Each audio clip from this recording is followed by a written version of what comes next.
Les recordamos a todos los asistentes, por favor, mantengan sus micrófonos cerrados para que podamos tener una mejor comunicación. Y nuevamente le agradecemos a nuestra traductora oficial de EMBAL, a María Fernanda, por estar con nosotros. Bueno, continuemos. A continuación tendremos entonces la intervención del profesor Nelson Todd. Es vicepresidente del Comité Internacional brasileño Pierre de Coubertin. Además es directivo del Centro Latinoamericano de Estudios Coubertinianos, organismo académico que es también sponsor de nuestro taller de oratoria. El profesor Todd tendrá en esta ocasión la oportunidad de hablarnos sobre quién es Pierre de Coubertin, este notable personaje sobre el cual pues, nos basaremos para construir nuestros discursos. Profesor Nelson, dispone usted de 15 minutos para darnos a conocer a grandes rasgos las cualidades de este personaje que es por quien estamos reunidos el día de hoy. Bueno, un gusto saludar a todos. Gracias, Constanza, también por la introducción. Es un gusto siempre estar en América Latina y a compartir olimpismo, que es nuestro reto, ¿no?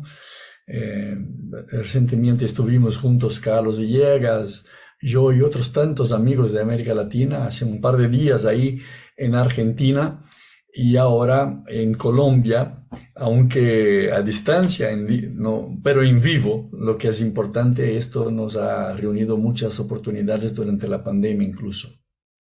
Saludar al presidente Tomás Bolaño y felicitar a todos los miembros del Comité Colombiano Pierre de Coubertin por esta iniciativa tan linda. Bueno, hablar después de George es un problema siempre, porque George es hoy seguro uno de los grandes conocedores de Pierre de Coubertin y bueno, siempre hay que aprender mucho con él. Pero naturalmente yo, George y Daniel, que va a hablar después de mí, vamos a hablar de la misma persona. Así que naturalmente también vamos a nos repetirnos. Es natural que va a pasar esto, porque tenemos el mismo punto central de atención.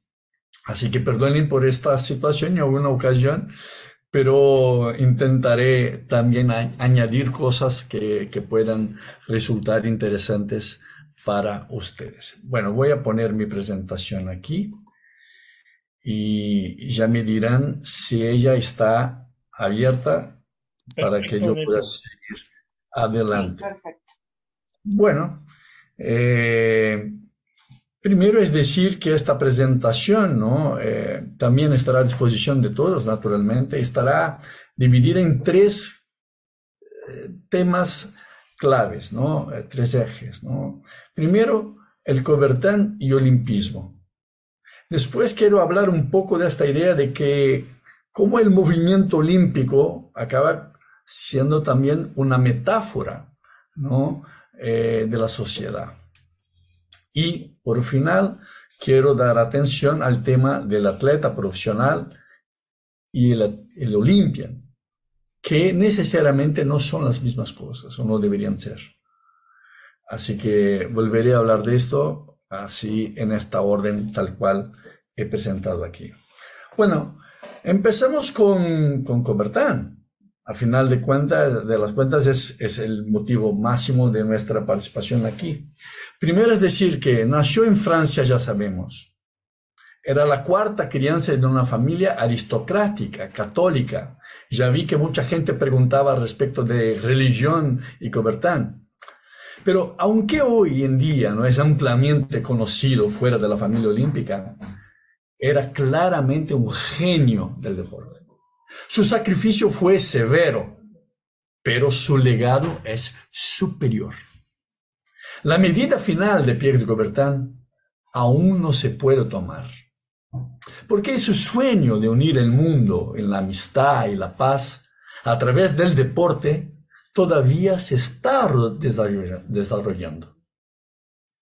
Coubertin estudió humanismo en el colegio jesuita San Ignacio en París. A pesar de un plan de carrera burgués, tras ser aprobado para su licenciatura, a pedido de su padre, accedió a ingresar a la Facultad de Derecho, pero finalmente terminó licenciándose en Ciencias Políticas.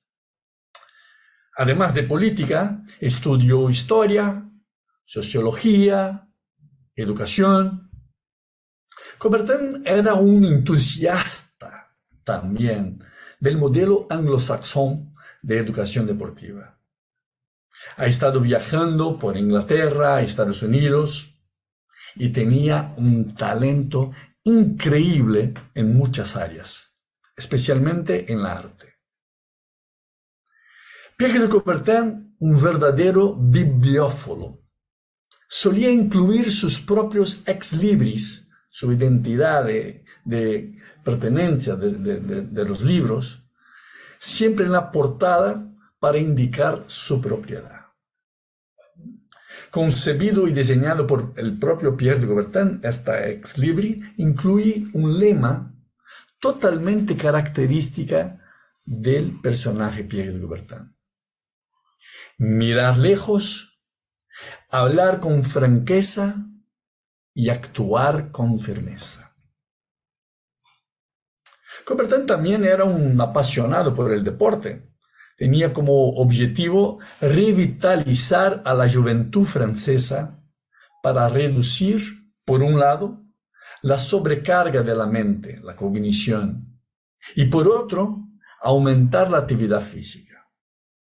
El sentimiento de responsabilidad propia que se puede desarrollar a través del deporte permitiría a los estudiantes convertirse en ciudadanos democráticamente ilustrados. Coubertin vio un gran valor en el deporte y se esforzó por integrar el deporte en la educación general, junto con las artes, las humanidades y las ciencias.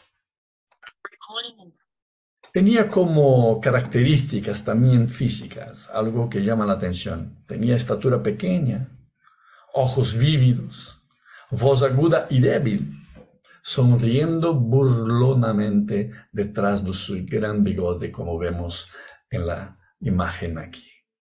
Coubertin fue un idealista que logró poner en práctica gran parte de sus ideas.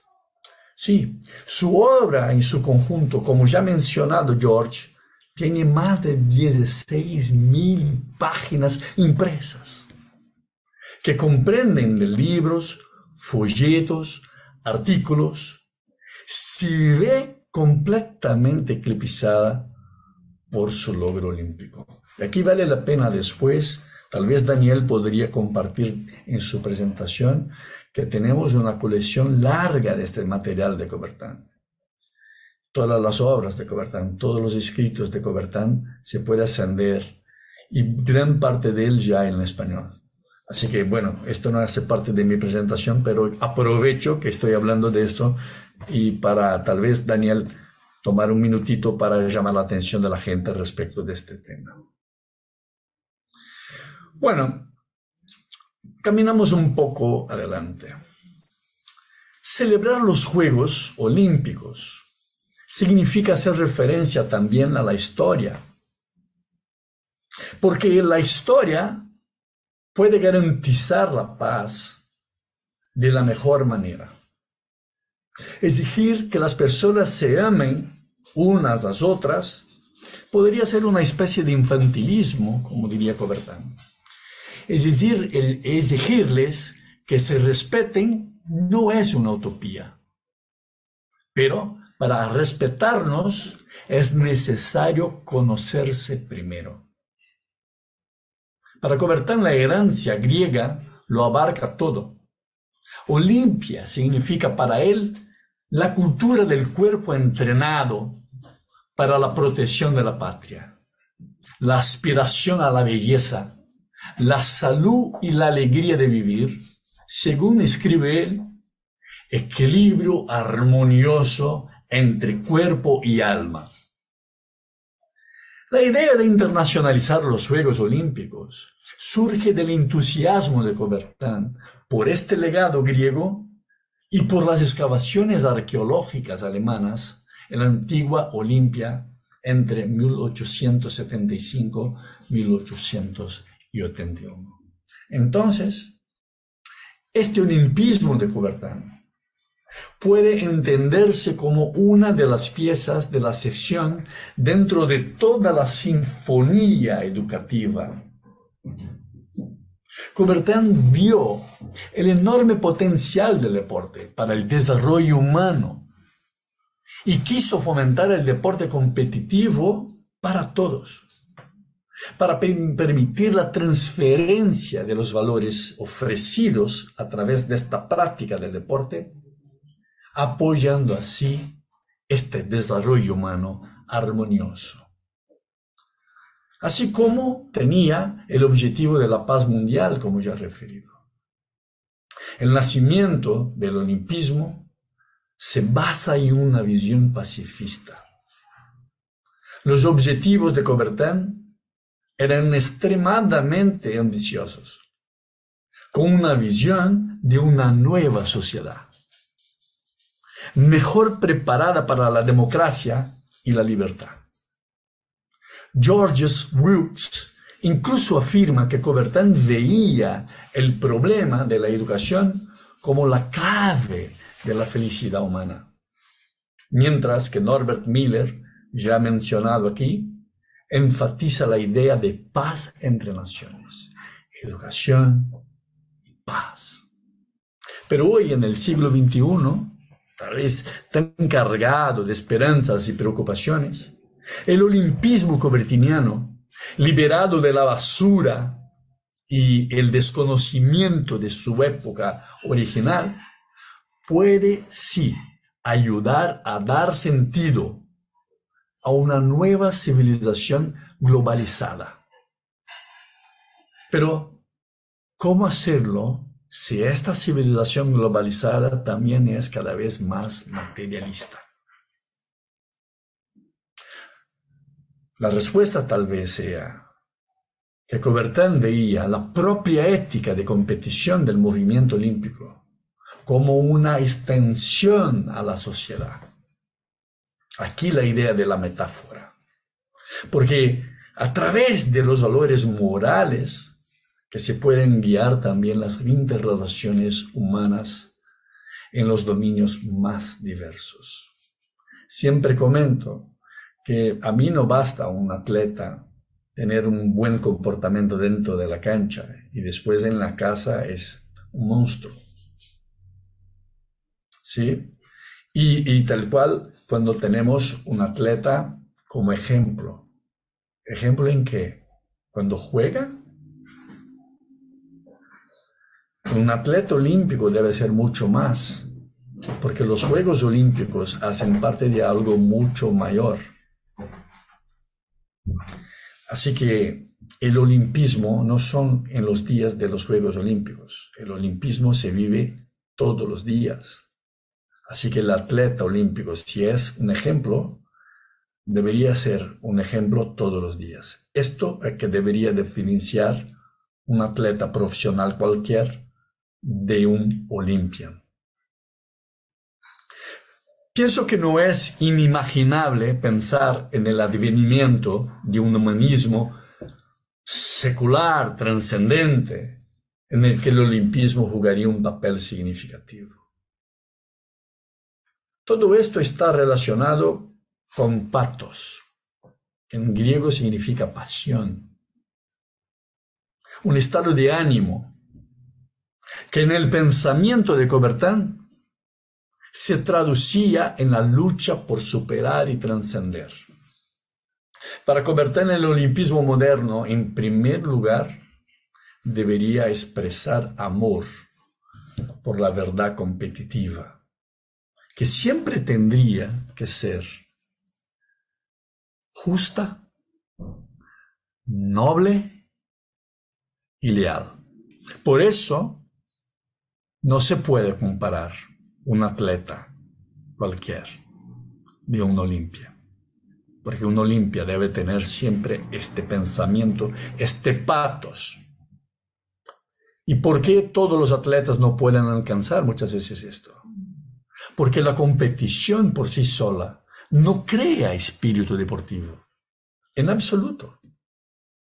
Es necesaria una pedagogía de la ética en el deporte en relación con las condiciones concretas para este desarrollo del olimpismo como una filosofía de vida, que como dijo George, mencionando la Carta Olímpica, que va a poner el deporte al servicio del desarrollo humano. Entonces, no se trata solo de consumir una tradición ética en el campo de juego. Se trata de atribuir a esta condición ética un sentido moral que se proyecta en la propia sociedad y en la vida de cada uno. Para Coubertin, el papel moral y social del deporte implica, como dijo él, desinterés en la ambición, lealtad en los medios, energía, perseverancia, disciplina en preparar la audacia de la lucha, modestia en la victoria y serenidad en la derrota. Lo que hace a un campeón puede ser su condición psicológica, dijo Coubertin también. Pero lo que hace un deportista es, ante todo, su mentalidad. Así el olimpismo debe ser un fenómeno global, no el cuerpo objeto, sino del cuerpo del sujeto en busca de superación y trascendencia por la competición deportiva. Los juegos solo podrían ser la ilustración de la eterna lucha entre los utópicos y las tribus de pensadores, entre la libertad humana y las limitaciones sociales, entre los sueños y la realidad, entre un humanismo reivindicado y una esclavitud aceptada. Querido por Coubertin y los pioneros como un centro cultural de toda la humanidad, todas las razas, todas las filosofías combinadas, solo podían ser templo y circo, altar y puesto, sacrificio y desfile, sublime y vulgar. Tantas ideas, tantas iniciativas, más o menos exitosas, tantas batallas inconclusas. Entre sus muchos dichos, hay ciertos faros que nos dicen quién era y alumbran el camino. Aquí termino con esta cita. La vida es simple, porque la batalla es simple. El buen luchador se retira, no abandona la lucha de ninguna manera. Cede, nunca se rinde. La vida requiere solidaridad, porque la batalla requiere solidaridad. La vida es bella, porque la batalla es hermosa. La batalla de las almas que persiguen la verdad, la luz y la justicia. Bravo, Coubertin. Gracias, Colombia. Vamos, América Latina. Muchas gracias. Nelson, muchísimas gracias. Excelente intervención. Yo creo que ahí sí hubiéramos podido abrir los micrófonos y darle un fuertísimo aplauso porque creo que nos puso a reflexionar y creo que más de uno tenemos la piel erizada con esa forma de hablarnos. De verdad que muchísimas gracias, Nelson. Como lo decías, Coubertin, un genio del deporte, su legado seguirá desarrollándose, así como su lucha por perdurar y por trascender. Retomo palabras de lo que había comentado.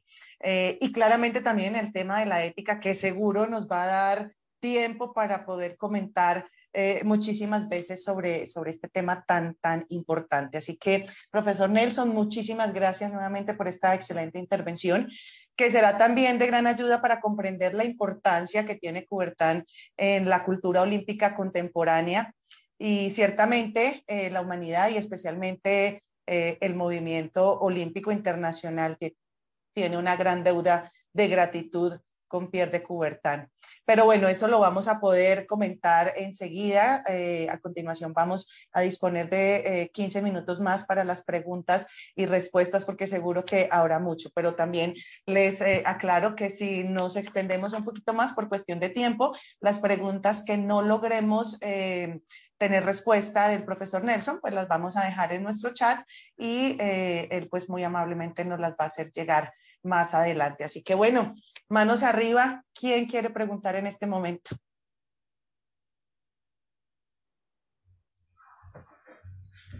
A ver, ¿quién tiene por ahí micrófono abierto? Porque no veo manitas levantadas. Alba Inés tiene la mano levantada. Eso, ay, Alba Inés, un saludo especial para ti. Saludos hasta Cali, listo. Sigue con tu pregunta, Albita. Muy buenos días, más que pregunta.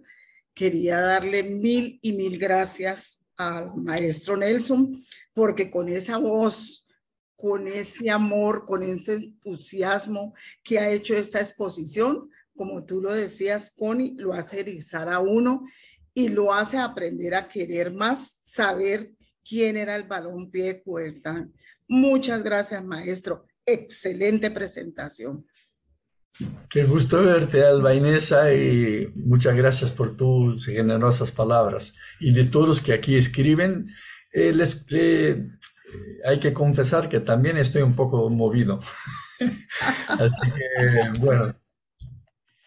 No, y que seguiremos adelante con esta iniciativa del doctor Bolaño, de todos, y que en realidad de verdad nos están dando unas herramientas maravillosas para trabajar con nuestros estudiantes, con nuestra comunidad, para yo poder trabajar a través de la Federación Colombiana de Danza y Baile Deportivo, poderle transmitir a nuestros deportistas que están iniciando en esto y que somos una federación joven en Colombia, pero que tenemos la oportunidad de estar ya avaladas por el Comité Olímpico Internacional. Y en los próximos Juegos Olímpicos del 24 estaremos con breakdance y posteriormente estaremos con la salsa deportiva.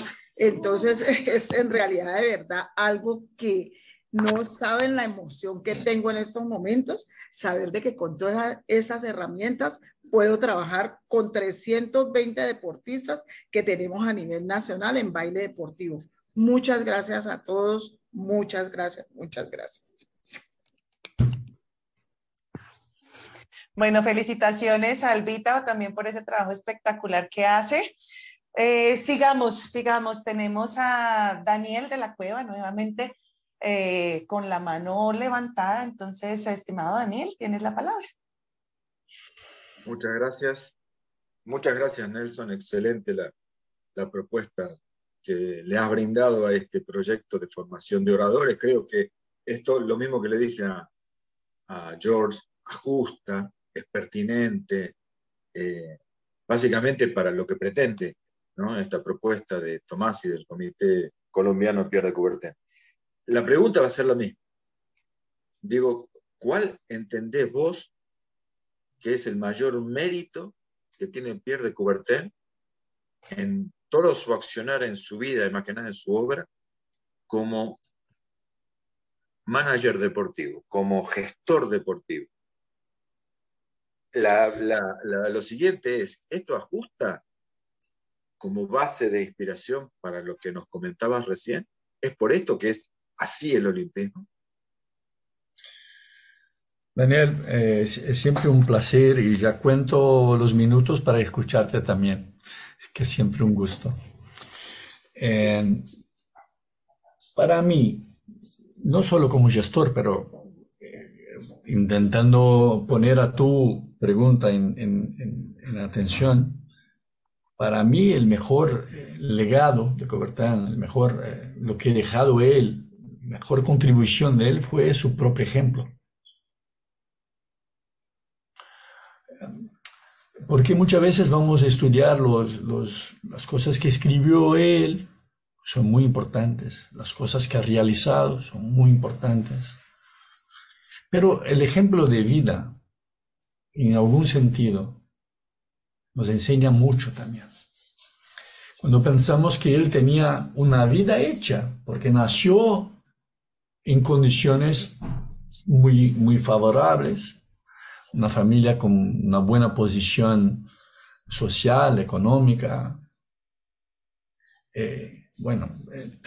tendría todos los motivos para tener una vida tranquila. Pero eligió invertir todo lo que tenía, incluso de dinero, en algo que no era solamente para él, pero a servicio de la humanidad. Daniel, tú y yo ya estuvimos en el sitio donde él murió, donde estaba él cuando murió, pobre, sin ninguna condición económica. Entonces, cuando sabemos de esta condición, de algo que abrió mano, no sé si está bien esta expresión en español, aquí eligió sacar ventaja de sus condiciones favorables de vida para invertir en la gente, en educación, en paz, en la humanidad, en el desarrollo humano. Así que para mí esta es mayor de todas las contribuciones de Coubertin. No hay nada más de lo que esto. Así que bueno, claro, sí, hay otras tantas cosas tal vez, Daniel. No sé si la segunda parte de la pregunta podría estar fuera de esta respuesta, pero a mí este es el mensaje que quería dar a partir de tu pregunta. El ejemplo de vida. Una persona imperfecta. Por esto sirve de ejemplo para nosotros. No es un Dios, no es un santo, porque es un ser humano que con sus imperfecciones aún así eligió dar todo lo que tenía a servicio de la humanidad. Excelente, profesor Nelson. Muchas gracias por esa respuesta tal cual. Un ser humano exactamente igual que nosotros. Bueno, tenemos otra mano levantada. Veo a Luis Felipe Contecha. Luis Felipe, tienes la palabra.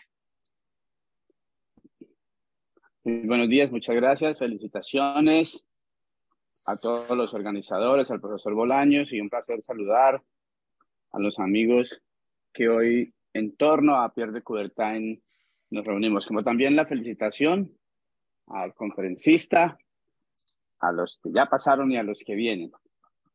Me gustaría conocer su punto de vista de la filosofía de Pierre de Coubertin en su momento, en su época, y la filosofía actual de los juegos. Gracias. Profesor Conteja, un gusto saludarlo y agradecer también a tus palabras y pregunta. Bueno, los principios del olimpismo son los mismos y deberían servir de manera atemporal, porque estos principios, los valores que no son olímpicos, son humanos, deben ser atemporales. Y en este sentido lo que veo es que el olimpismo no tiene ningún problema en los días de hoy. Pues, ¿cuál sería el problema? El problema son las personas que viven el olimpismo, son quien está por detrás de esto muchas veces. Y bueno, siempre hubo problemas, porque si no, ¿por qué Coubertin quería hablar de valores en su tiempo? Porque también habían problemas en aquel tiempo que afectaba a la gente. Así que hoy también hay otros problemas, tal vez, con otra ropa, con otra cara, con otra dimensión. Pero lo que tenemos como clave del trabajo de Coubertin en favor de la sociedad y del movimiento olímpico es la filosofía olímpica. O sea, ella es inmutable porque es atemporal. Bueno, y solo un otro comentario. Yo he comentado hoy la sociedad muy, claro, globalizada, materialista, el propio movimiento olímpico muchas veces excesivamente comercialista. Pero llamar el movimiento olímpico así es mirar solamente una faceta de este movimiento. Hay otras tantas cosas también. Y creo que el Olimpismo 365, esta plataforma creada en la gestión Thomas Bach, nos da una esperanza de balancear estas cosas del comercialismo, del movimiento, con también acciones que hacen pulsar el olimpismo. Y ahí también vale la pena mencionar que tantas preocupaciones caminan con este Olimpismo 365. Y la primera, y para mí la mejor de todas, es que el olimpismo no se vive solo durante los Juegos y tampoco es solamente para los atletas olímpicos. Es para todos y todos los días. Así es. Así es. Nelson, muchísimas gracias nuevamente. De verdad que sí. Son temas que nos quedan para reflexionar y lo vamos a hacer durante todo el tiempo que vamos a tener la oportunidad de hacer